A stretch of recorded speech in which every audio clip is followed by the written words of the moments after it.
Salutations, ici Ed Blast Mode. Aujourd'hui, je viens de recevoir le fameux Omnia Pro de chez Darzon Max. Alors, dans le packaging, déjà, vous avez la fameuse batterie de 7V4 1800 mAh qui se trouve directement dans le blaster. On verra ça tout à l'heure.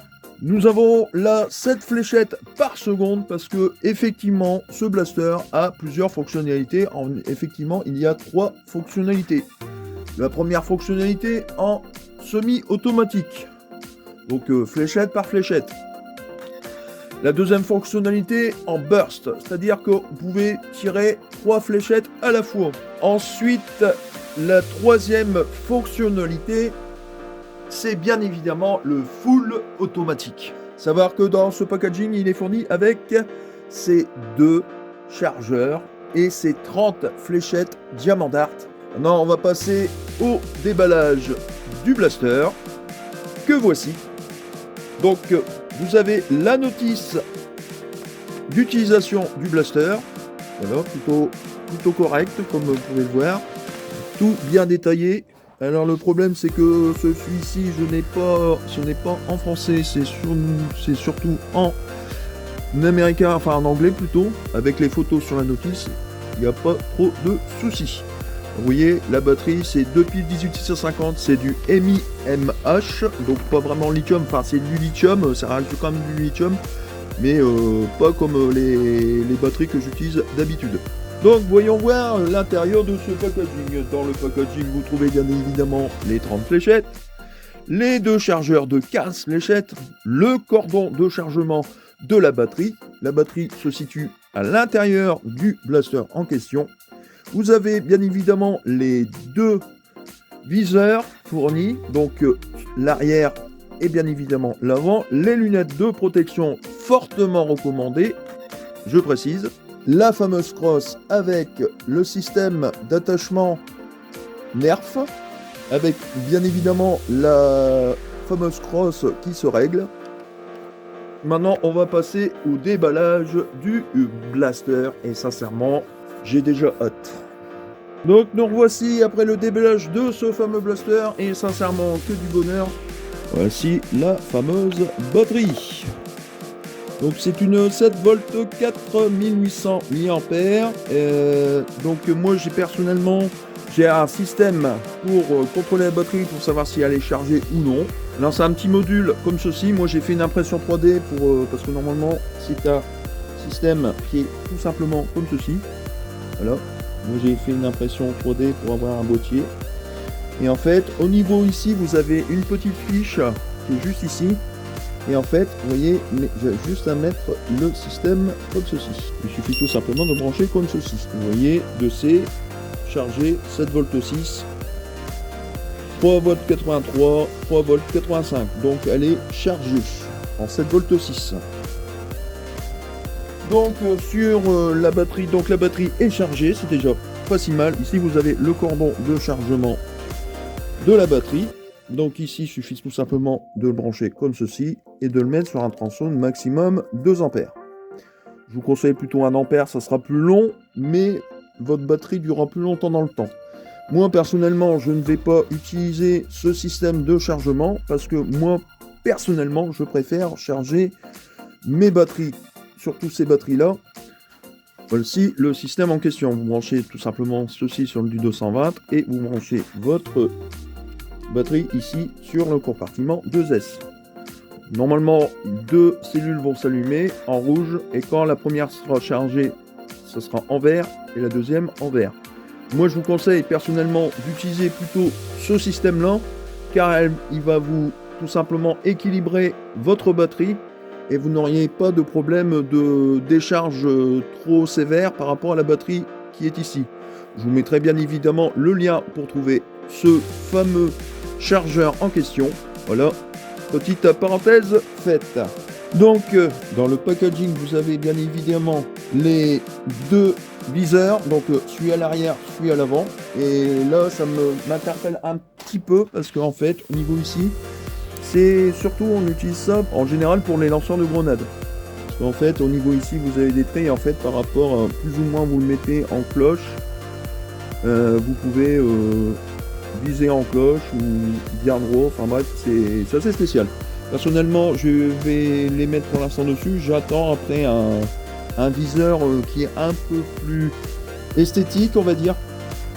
Pas forcément pour viser, je pense que pour viser avec ces deux viseurs, effectivement, je pense qu'on devrait largement atteindre nos objectifs. Bien évidemment, il est fourni avec deux chargeurs de 15 fléchettes et 30 fléchettes. Le Omnia qui est magnifique. On va faire maintenant le petit tour du propriétaire parce que franchement, c'est un excellent blaster.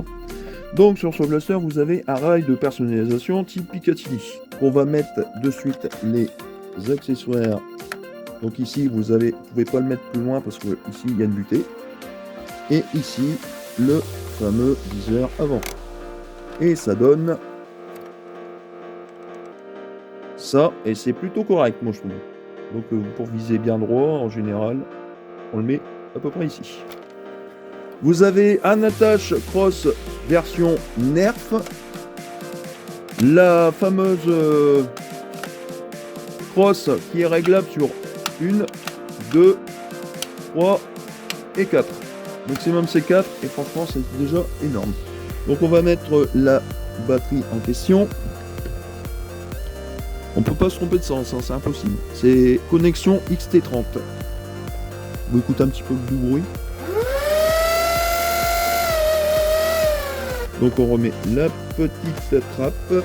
Bien évidemment, si vous avez des batteries de 7V4 avec la même connectique, vous pouvez bien évidemment mettre véritablement des LiPo comme celle-ci. Par exemple, je mettrai bien évidemment des liens, mais celle-ci c'est une 11V1, je ne le mettrai pas parce que le maximum qu'il peut accepter c'est 7V4. Celui-ci j'ai déjà essayé dans le Omnia, c'est parce que la batterie de 11V1 1800 mAh, donc 1800 mAh en général vaut mieux pas trop dépasser les 1800 mAh. 11V1 ça passe, mais je ne pense pas faire des tests de tir avec cette batterie là.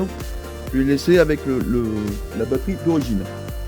Donc au niveau de ses spécificités, maintenant continuons sur les spécificités de ce blaster. Bien évidemment, il y a un rail de personnalisation comme je disais au départ. Vous avez ici le sélecteur de tir. Donc ici, quand il est comme ça, vous pouvez faire ça et appuyer comme ceci. Ça ne fonctionnera pas. Donc la première position, c'est le semi-automatique. Donc vous appuyez, par contre quand vous appuyez et que la fléchette part, il y a à peu près une seconde et demie de latence. Mais c'est pas très grave en soi. Ici vous avez la deuxième fonctionnalité, donc vous appuyez sur la détente ici pour lancer les moteurs. Et quand vous appuyez ici, 3 fléchettes s'en vont. Ça s'appelle le burst. Et enfin la dernière position, donc la troisième position, troisième fonctionnalité. Vous faites exactement la même chose et là on tire en full automatique. Maintenant nous allons passer au test de vélocité et voir ses performances. J'ai hâte de l'essayer. Je pense que nous sommes à peu près dans les 150 voire peut-être 160 fps. Bien sûr, je ferai un upgrade, à savoir que pendant que je tourne cette vidéo, JLBM Jean-Louis Blaster Mode a fait l'upgrade de ce blaster et sincèrement je vais pas tarder à le faire moi aussi. A tout de suite pour les tests de vélocité.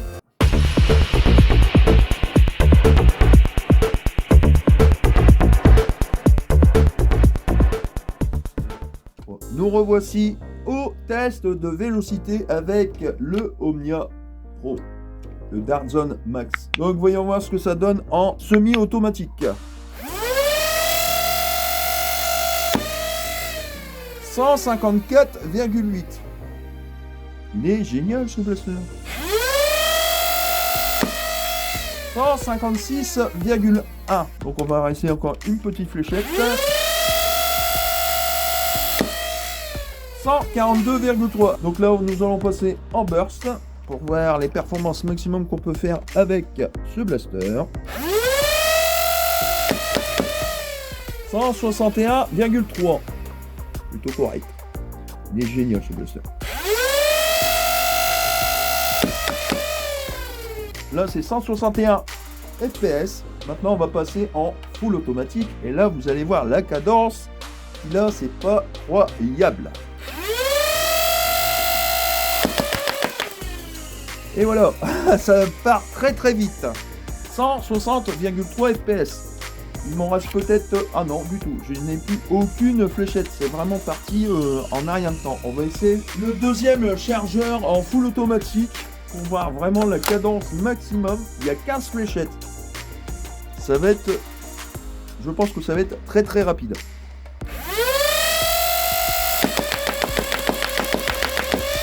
Voilà. 161,3 avec les fléchettes d'origine. Franchement, là je suis étonnamment étonné. Donc nous allons passer maintenant au test de tir sur cible, puis de distance. A tout de suite.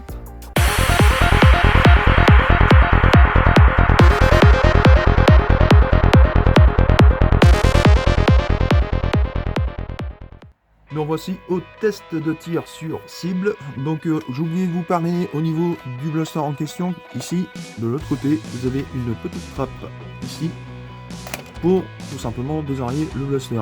À savoir que quand la trappe est ouverte, vous pouvez toujours... Il n'y a pas de système de sécurité dessus. C'est pas plus mal. Donc maintenant on va passer au test de tir sur cible. Alors là je le mets en semi-automatique. En dessous. Dedans.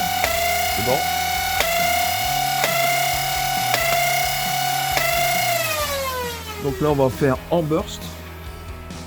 Donc on met le sélecteur de tir sur le numéro 2.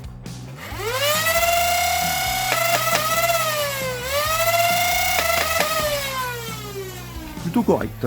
Et maintenant on va le faire en full automatique. Alors ici j'ai rempli à nouveau les fléchettes. Donc il y a 15 fléchettes, on va les essayer en full automatique. Et là ça va être une tuerie littéralement. C'est parti mon kiki.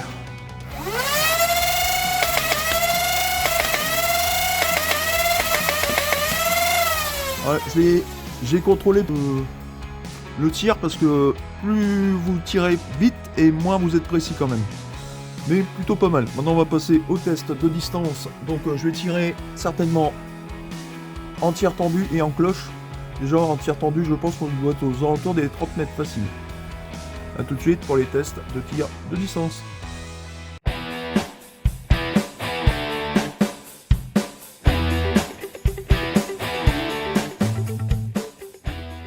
Donc voici au test de distance, voir le maximum de distance qu'on peut faire, et je vais le faire en semi-automatique seulement parce qu'en burst ou en full automatique ça a tendance à partir légèrement sur les côtés. Et la première fléchette est atterrie à 25 mètres en tir tendu. Deuxième identique à la première à 25 mètres. Et enfin la dernière. On atterrit, les trois sont atterris, ah non, la dernière est atterrie à 24 mètres, c'est plutôt pas mal quand même. Donc là on va essayer 3 en cloche pour voir le maximum de portée. Ah, elle a touché le fil à linge, on va dire que ça ne compte pas. On est dans les 35 mètres. C'est dingue. On atteint les 37 mètres. Et là j'atterris sur quasiment à côté de ma cuve. Donc on est quasiment au-dessus des 40 mètres. En ce moment pour l'instant il est génial ce blaster. Alors on essaye une encloche pour avoir un maximum de performance. Et celle-là, elle a atterri littéralement sur ma cuve, donc à 40 mètres 50. Donc franchement, au niveau de ce blaster, on va essayer en burst, en tir tendu, juste pour voir combien ça fait en burst. Alors, la dernière est atterrie sur 17 mètres, la première elle a atterri sur 23 mètres, et la deuxième fléchette est atterrie sur 22 mètres. 23, 22 et 17 mètres, plutôt correct. Sincèrement, c'est excellent comme blaster. Maintenant, on va passer à la conclusion de ce blaster. A tout de suite.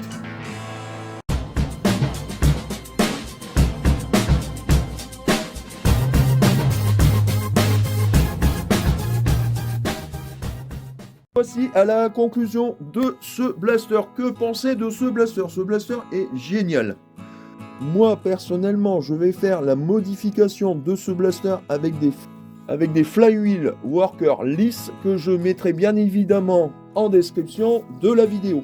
Quand même avoir entre 15 et quasiment 30 FPS de plus. Allez voir le short que JLBM a fait avec les flywheel worker lisses et franchement, c'est vraiment que du bonheur. Au niveau des points négatifs, je n'en dirai qu'un seul et unique. Quand vous êtes en full automatique, vos fléchettes ont tendance à partir légèrement sur la gauche. En burst, ça ne le fait pas. À savoir aussi une petite chose, les flywheels qui sont dedans sont pour eux. Et effectivement, j'ai testé, je l'ai démonté pour voir si c'était vraiment le cas, parce que j'ai un de mes amis JLBM, de la chaîne JLBM, qui m'a dit que les flywheels étaient pour eux. Et effectivement, j'ai même des traces de flywheel sur mes fléchettes. Donc ça se désagrège assez facilement. Mais à part ça, c'est un excellent blaster. Bien évidemment, 119 €, faut quand même les sortir. Personnellement, c'est un excellent blaster. Ici, vous avez la possibilité de mettre n'importe quelle crosse, nerf tout simplement, mais sincèrement, moi personnellement, je garde celle d'origine. Elle me va très très bien. Franchement, le packaging, il est complet. Vous avez 2 chargeurs Short Dart de 15, 30 fléchettes Ruby Dart. C'est des excellentes fléchettes. Si vous voulez avoir un peu plus de performance, je vous conseillerais, je mettrai certainement une photo de la fameuse munition que je suis en train de parler. Les Dragon Azure, franchement, c'est des excellentes fléchettes. La seule petite différence, c'est qu'ils sont assez fragiles parce que ce sont des fléchettes en polystyrène. Je mettrai bien évidemment le lien pour les trouver, au moins cher, bien évidemment. J'espère que j'aurai répondu à toutes vos questions. Sur ce, je n'ai rien d'autre à dire sur ce blaster. Il est magnifique. Bien évidemment, vous pouvez enlever la batterie d'origine et lui mettre une batterie 7V4 1800-2200 mAh sans souci. Je mettrai bien évidemment les liens pour trouver les batteries lithium pour ce blaster. Sur ce, c'était Ed Blastmon. N'oubliez pas de vous abonner, de liker, de partager la vidéo. Ça fait toujours plaisir. Sur ce, je vous laisse. Salutations, amis terriens. Et à la prochaine.